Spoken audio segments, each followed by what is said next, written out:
Kembali lagi Allah Subhanahu wa taala menyatakan di dalam Al-Qur'an sebagaimana asbabun nuzul yang sebelum-sebelumnya bahwa orang-orang mukmin yang mendapatkan kemenangan, kesuksesan, salah satunya alladzina hum salatihim hafizun, yaitu orang-orang yang senantiasa menjaga salatnya.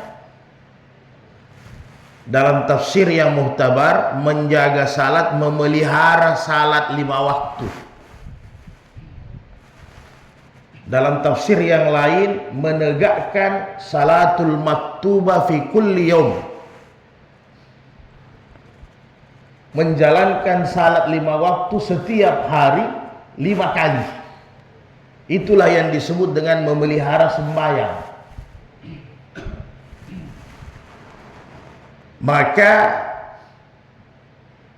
orang-orang yang senantiasa menjaga salat 5 waktu dengan sebaik-baiknya, insya Allah dia akan mendapatkan kesuksesan di dunia maupun di akhirat.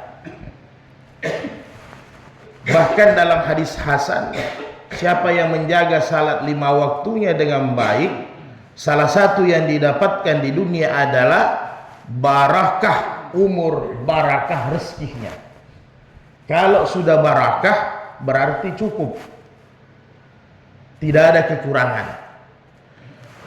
Dalam hadis hasan Abdullah bin Amar annahu Rasulullah sallallahu alaihi wasallam, Nabi sesungguhnya bersabda dalam hadis hasan, man hafaza alaiha, siapa yang menjaga salat 5 waktu, memelihara dengan sebaik-baiknya,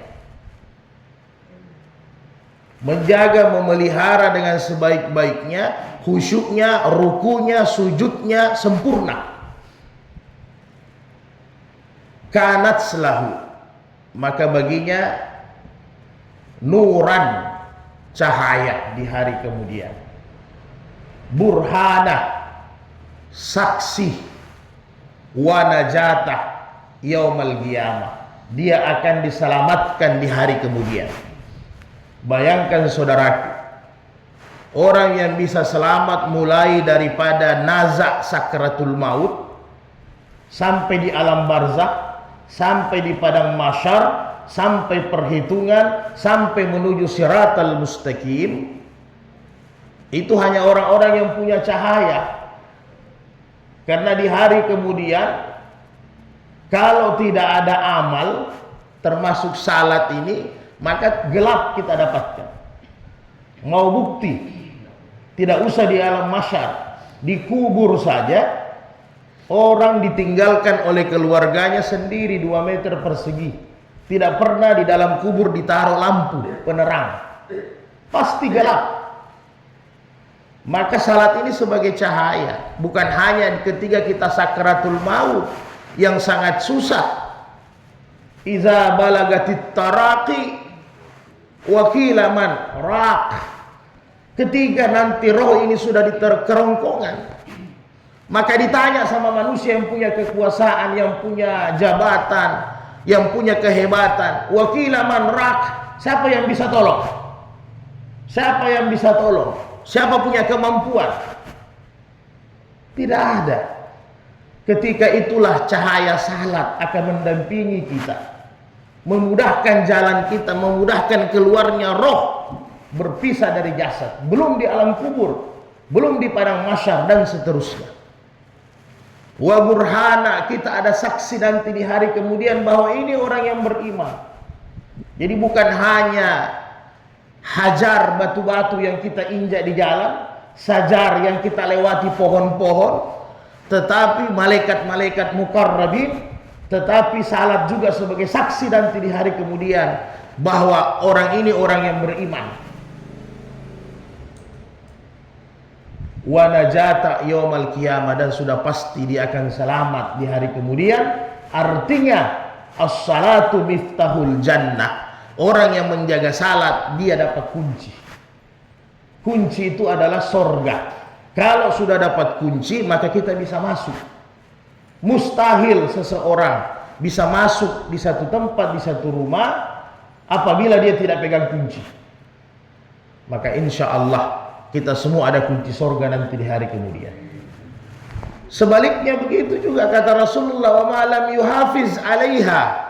Siapa yang tidak menjaga salat 5 waktu, tidak memelihara salat 5 waktu, lam yakun burhana nura wa najata yaumal qiyamah. Dia tidak dapat semua itu di hari kemudian. Mau dapat cahaya, mau dapat keselamatan, dia tidak akan dapat itu. Wa kana yaumal qiyamah, bahkan nanti di hari kemudian kata Rasulullah, dia bersama ma'al garun, Fir'aun, Hamam, Ubay bin Khalaf. Dia bersama Fir'aun, bersama Garun, Ubay bin Khalaf, Haman. Artinya apa kata ahli hadis? Dia bersama dengan sifat orang-orang tersebut.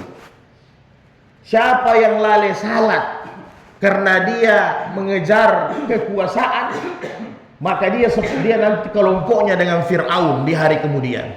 Siapa yang melalaikan salat 5 waktu karena dia mengejar harta benda, maka dia nanti bersama Karun di hari kemudian.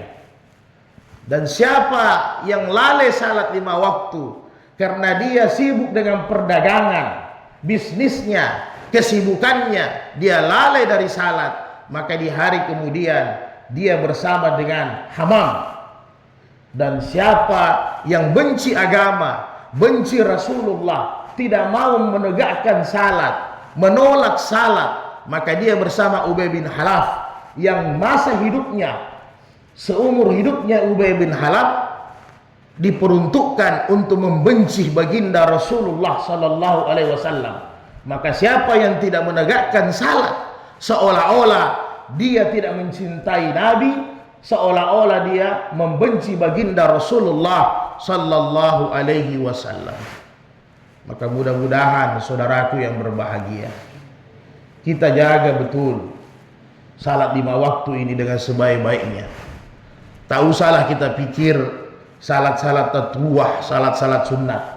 Walaupun ada beberapa salat sunat yang utama, salat tahajud malam, salat witir sebelum tidur, salat sebelum salat subuh 2 rakaat fajar dan 2 rakaat salat subuh, salat duha. Tetapi yang paling utama salat 5 waktu 17 rakaat ini kita jaga dengan sebaik-baiknya. Allah Ta'ala berkata mengingatkan sebagai warning untuk kita semua, fawailul lil musallin, celaka orang yang sembahyang. Bayangkan orang yang sembahyang saja masih celaka, bagaimana orang yang tidak sembahyang? Kenapa? Karena mereka sembahyang tidak memelihara sembahyangnya dengan baik. Bagaimana memelihara sembahyang dengan baik? Itu syaratnya berat. Syaratnya berat. Ada 3 tertib. Nah, saya tidak mampu laksanakan semuanya. Mungkin kita juga, mungkin ada yang sudah sempurna, orang-orang tua saya. Tertib apa kata para ulama? Tertib waktu 1. Yang kedua, tertib cara. Yang ketiga, tertib tempat. Kalau 3 ini kita bisa laksanakan dengan baik, maka insya Allah salat kita diterima oleh Allah. Insya Allah salat kita yang sempurna. Sahabat dalam hadis sahih bertanya, ayu amal afdal ya Rasul? Amal apa yang paling utama ya Rasul? Maka kata Rasulullah, as-salatu ala waktiha. Itulah tertib waktu. Salat yang sempurna itu, yang amalan yang paling afdal itu salat tepat pada waktunya. Ini saya masih kalah Pak Haji. Saya masih raja masbuk, belum mampu jaga waktu dengan baik. Mudah-mudahan Allah berikan kita kekuatan jaga waktu dengan baik. Tertib cara. Mana cara yang betul, yang sempurna? Kata Rasul dalam hadis-hadis sahih, la salata jaral masjid illa fil masjid. Tidak ada salat bagi tetangga masjid kecuali di masjid. Karena kita ini tetangga-tetangganya Allah. 40 rumah di sekeliling masjid, maka itu adalah tetangga-tetangganya masjid. Itulah tetangganya Allah. Maka wajib kita sebenarnya bagi laki-laki salatnya itu di masjid. Kita lihat dalam kisah-kisah hadis-hadis sahih, Nabi dalam keadaan sakit pun dipapa oleh 2 orang sahabat. Nah, ini kita belum ada yang dipapa. Paling masih tongkat, orang-orang tua saya dipapa dengan tongkat kita. Dipapa dengan mobil, dibawa dengan motor lagi. Masih muda. Belum ada dipapa 2 orang untuk diantar ke masjid. Pasalan belum diantar anak-anak 2 orang untuk masuk di masjid. Apalagi Pak Jinasir sudah 75 tahun. Belum ada kita yang dipapa. Nabi dipapa sampai 2 orang. Kenapa? Karena Nabi mengerti bagaimana keutamaan salat berjamaah. Bagaimana keutamaan masjid itu. Nah, maka orang yang aktif di masjid, mereka nanti insya Allah di padang mahsyar, masjid akan menjemput mereka sebagai kendaraannya. Nah, yang terakhir adalah tertib cara. Bagaimana cara yang betul? Cara yang betul sebagaimana dilakukan oleh Nabi. Maka Nabi berulang-ulang mengingatkan kepada kita dalam hadis-hadis sahih, as-salatul jama'ah afdalu min salati faz'i bi sab'ina wa ishrina darajatan. Salat dengan berjamaah 27 kali lebih utama daripada salat sendirian. 27 derajat. 1 derajat di hari kemudian bisa membedakan tingkat orang di sorga. Hanya 1 derajat bisa membedakan tingkat orang di sorga. Ketika nanti orang-orang beriman dikumpul catatan amalnya, umpamanya Pak Haji Nasir dengan Pak Haji Umar, ada beda 1 derajat, maka sorganya sudah beda. Hanya selisih 1 derajat saja.